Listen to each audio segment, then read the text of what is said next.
آرام کرنے کے لیے قرآن کریم نے 3 الفاظ استعمال کیے ہیں، سکن جس سے سکون بھی ہوتا ہے، سکن سکون، اور سبات اور مرتفق جو کہ ارتفاق سے ہے۔ تو اب سکن، سبات اور مرتفق ان تینوں میں جو فرق ہے وہ بڑا دلچسپ ہے، اور اس کو سمجھ لینے کے بعد قرآن کریم کی جن آیات میں یہ الفاظ استعمال ہوئے ہیں وہ اور اچھی طرح سمجھ میں آئیں گی۔ پہلے آیات سن لیں۔ اعوذ باللہ من الشیطان الرجیم۔ من الہ غیر اللہ یأتیکم بلیل تسکنون فیہ، اللہ کے سوا اور کون معبود ہے جو رات لا سکے جس میں تم آرام کرتے ہو۔ تو یہاں تسکنون آیا ہے جو کہ سکن اور سکون سے ہے۔ دوسری جگہ اللہ تعالیٰ فرماتے ہیں وَصَلِّ عَلَيْهِمْ إِنَّ صَلَاتَكَ سَكَنٌ لَهُمْ، اور ان کے حق میں دعائے خیر کرو کیونکہ تمہاری دعا ان کے لیے موجب تسکین ہے۔ یہاں پر سکن کا لفظ آیا ہے سکون اور آرام کے معنی میں۔ تیسری آیت مبارکہ ہے وَجَعَلْنَا نَوْمَكُمْ سُبَاتًا، اور ہم نے نیند کو تمہارے لیے موجب آرام بنایا۔ یہاں سبات کا لفظ ہے آرام کرنے کے معنی میں۔ چوتھی جگہ اللہ تعالیٰ فرماتے ہیں نعم الثواب وحسنت مرتفقا، وہ جنت کیا ہی خوب بدلہ ہے اور کیا ہی اچھی آرام گاہ ہے، یعنی مرتفقہ آرام کی جگہ کے معنی میں ہے۔ تو اب سوال پیدا ہوتا ہے کہ یہ جو 4 آیتیں میں نے آپ کے سامنے پڑھی، ان چاروں میں ترجمہ آرام ہے، 2 میں سکن اور تسکنون ہے، ایک میں سبات ہے اور ایک میں مرتفق ہے۔ اس ویڈیو کے اسپانسر ہیں ادارہ شمس المکاتب۔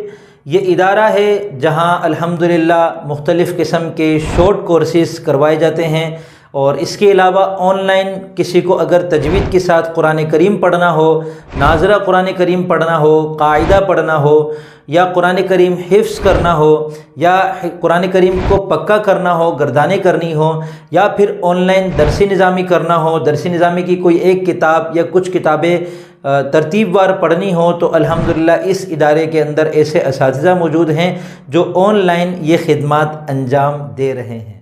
ان کا فرق سمجھنے کے لیے آپ پہلے یہ دیکھیں کہ ہمارا جو جسم ہوتا ہے وہ متحرک ہوتا ہے، حرکت میں ہوتا ہے تو تھک جاتا ہے۔ اچھا، تھکنے کے بعد ہم جب جسم کو روک دیتے ہیں آرام کرنے کے لیے، تو یہ جسم کا اپنے کام سے رک جانا، یہ اس کو آرام پہنچانا ہوتا ہے، یعنی جسم کا حرکت کے بعد سکون میں آ جانا، یہ اس کے لیے ایک آرام کا باعث ہوتا ہے۔ لیکن ایک کی اس سے آگے کی صورت کیا ہوتی ہے کہ جب ہم جسم کو روک دیتے ہیں کام سے، تو اس کے بعد ہم اپنے جسم کو سلا دیں، تو سلانے کے بعد کیا ہوتا ہے کہ جو رہی صحیح تھکن ہوتی ہے وہ دور ہو جاتی ہے، جو جسم کے اندر حرکت کی وجہ سے جو نقصان ہوا تھا اس کی تلافی نیند کے بعد ہو جاتی ہے، تو جب آدمی سو کے اٹھتا ہے تو ایک دم فریش ہوتا ہے۔ اچھا، آپ حرکت کے بعد بیٹھ گئے سکون حاصل کرنے کے لیے، یا آپ سو گئے، ان دونوں صورتوں میں اس چیز کا بھی احتمال ہوتا ہے کہ کوئی آپ کے آرام میں خلل ڈال دے، کوئی آپ کے آرام میں فون آ جائے کسی کا، کوئی آپ کے پاس مہمان آ جائے، کوئی اور پریشانی آ جائے، کوئی بیماری لگ جائے آپ کو، کوئی ٹینشن لگ جائے، کوئی بری خبر آ جائے، اللہ نہ کرے۔ تو یہ ساری چیزیں ایسی ہوتی ہیں جو ہمارے اس بظاہر جو سکون ہوتا ہے اس کے اندر خلل انداز ہوتی ہیں۔ تو اب ایسا سکون کہ جس میں کوئی خلل بھی نہ ہو، تو یہ 3 قسمیں ہو گئی۔ نمبر 1، جسم کے متحرک ہو جانے کے بعد اس کا ساکن ہو جانا، اس کو قرآن کریم نے سکون کے لفظ سے استعمال کیا ہے۔ ابھی دیکھیں آیت دیکھیں، وَصَلِّ عَلَيْهِمْ إِنَّ صَلَاتَكَ سَكَنٌ لَهُمْ، ان کے حق میں دعائے خیر کرو کیونکہ تمہاری دعا ان کے لیے سکون کا باعث ہے۔ یہ ذہنی جو تھکاوٹ ہوتی ہے اس کے سکون کے لیے ہے۔ اور من الہ غیر اللہ یاتیکم بلیل تسکنون فی، اللہ کے سوا اور کون معبود ہے جو رات لا سکے جس میں تم آرام کرتے ہو۔ یہاں پہ دیکھیں رات کے ساتھ سکون ہے، تو یہاں وہ والا سکون مراد ہے کہ جس میں تم پورے دن کی تھکن کے بعد سکون میں آ جاتے ہو، یعنی جسم کو حرکت سے روک روک دیتے ہو تو کسی جسم اور ذہن کا حرکت سے رک جانا یہ سکون کہلاتا ہے. اس کے لیے قرآن کریم تسکنون سکون اور لیسکنا اور سکن ایسے الفاظ استعمال کرتا ہے.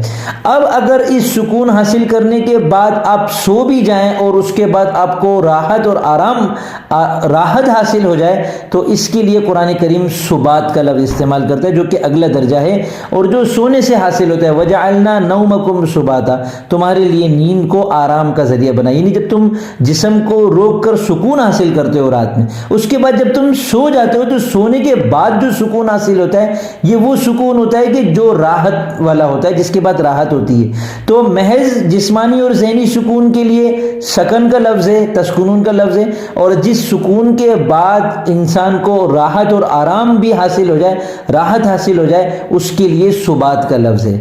ٹھیک ہے. اب دنیاوی جو سکون ہوتا ہے اس کے اندر کوئی نہ کوئی چیز خلل انداز ہو سکتی ہے, تو جنت کے اندر چونکہ کوئی خلل انداز واقع ہونے والی چیز نہیں ہوگی تو وہاں جو سکون ہے وہ ان دونوں سے ظاہر سی بات ہے ایک درجہ آگے کا سکون ہے کہ جسم وہاں پہ حرکت کے بعد سکون میں بھی آئے گا, پھر وہاں سکون کے بعد اس کو راحت بھی ملے گی اور وہاں کوئی معنی اور کوئی خلل بھی نہیں ہوگا. تو جب جنت کا تذکرہ آیا تو اللہ تعالیٰ نے فرمایا نعم الثواب وحسنت مرتفقہ, جنت کیا ہی خوب بدلہ ہے اور کتنی اچھی آرام گاہ ہے. تو یہاں جنت کا جو سکون ہے اس کے لیے مرتفق کا لفظ ہے. تو مرتفق جو ہے یہ ارتفقہ باب افتعال ہے, اس کا مادہ ہے را فا اور قاف. رفق اسی سے رفیق ہے, اسی سے رفقا ہے, اسی سے مرفقہ ہے. تو یہ دیکھیں ان الفاظ کے اندر بھی دیکھیں کیا ہوتا ہے کہ اصل میں سختی سے پاک باہم موافقت اور قرب جو ہوتا ہے نا اس کو رفق کہتے ہیں. تو اس کے بعد جو راحت اور آرام کا جو سبب ہوتا ہے اس کو رفق کہتے ہیں. اسی لحاظ سے یہ جو کوہنی ہوتی ہے اس کو مرفق اس لیے کہتے ہیں کہ اس سے ٹیک لگایا جاتا ہے, یعنی ایک ایسا سکون جس کے بعد راحت ملتی ہے, تو اس لیے کوہنی کو مرفق کہتے ہیں. اور چھوٹا جو تکیہ ہوتا ہے وہ چونکہ راحت کا آرام کا ذریعہ ہوتا ہے اس لیے اس کو مرفقہ کہتے ہیں. اور ایسی رفاقت کی جو آرام اور راحت کا سبب بنے, جیسے کسی کی آپ کو کوئی ایسا دوست آپ کا ہے جس کے ساتھ بیٹھ کے آپ کو بڑا مزہ آتا ہے, بڑی راحت ملتی ہے, بڑا سکون ملتا ہے, تو اس کو ارتفاق کہتے ہیں. ٹھیک ہے. اور ایسی جگہ اور ایسا وقت کہ جہاں آرام ہی آرام میسر آئے, کوئی خلل انداز نہ ہو, تو اس کو مرتفق کہتے ہیں. مرتفق باب افتعال سے اس میں مفعول کا وزن بھی ہے, اور آپ نے پڑھ لیا ہے کہ ثلاثی مزید فی کے جو ابواب ہوتے ہیں ان کا اس میں مفعول کا وزن اس میں ظرف کے لیے بھی آتا ہے, مصدر میمی کے لیے بھی آتا ہے. تو مرتفق جو ہے وہ مصدر میمی بھی ہے, اس میں ظرف بھی ہے اور اس میں مفعول بھی ہے. تو وحسنت مرتفقہ, یہاں پر جنت کو جب چونکہ کہا جا رہا ہے یعنی وہ ایسی جگہ ہے کہ جہاں ایسا سکون اور ایسا آرام آپ کو میسر آئے گا جس میں کوئی آپ کے لیے خلل ڈالنے والی چیز نہیں ہوگی, کوئی رخنا ڈالنے والی چیز نہیں ہوگی, اور وہاں تو پھر ہمیشہ ہمیشہ کے لیے مزے ہی مزے ہوں گے. تو آج ہمارا قرآن کریم کو سمجھنا, اللہ تعالیٰ کی آیات کو سمجھنا اس لیے ہے کہ ہمارا اللہ سے تعلق مضبوط ہو, اللہ تعالیٰ کی رضا ہم کو حاصل ہو. اللہ تعالیٰ کی رضا حاصل ہو جائے گی تو پھر انشاءاللہ جنت میں ہمیشہ ہمیشہ کے لیے ہم کو ایسا سکون, ایسی راحت میسر آنے والی ہے کہ پھر جس میں کوئی چیز خلل انداز واقع نہیں ہوگی, نہ وہاں کوئی بیماری ہوگی, نہ وہاں کوئی دشمن ہوگا, نہ وہاں کوئی بڑھاپا آئے گا, نہ وہاں موت آئے گی, نہ وہاں فکر معاش ہوگا. بس وہاں لا خوف علیہم ولا هم یحزنون, وہاں کوئی خوف اور کسی قسم کا کوئی غم نہیں ہوگا. امید کرتا ہوں آپ کو یہ ویڈیو پسند آئی ہوگی, اور اس ویڈیو میں جو مترادف آپ نے پڑھ لیے سمجھ لیے تو ان کو اچھی طرح یاد کر لیں اور ان کے مطابق قرآن کریم میں غور کرتے رہیں. جہاں جہاں قرآن کریم میں یہ الفاظ استعمال ہوں گے آپ وہاں وہاں اس فرق کو ملحوظ رکھیں گے انشاءاللہ, تو قرآن کریم آپ کو اور اچھی طرح سمجھ میں آئے گا. قرآن کریم اور عربی زبان کو مسلسل سیکھتے رہنا چاہتے ہیں تو اس چینل کو سبسکرائب کر لیں.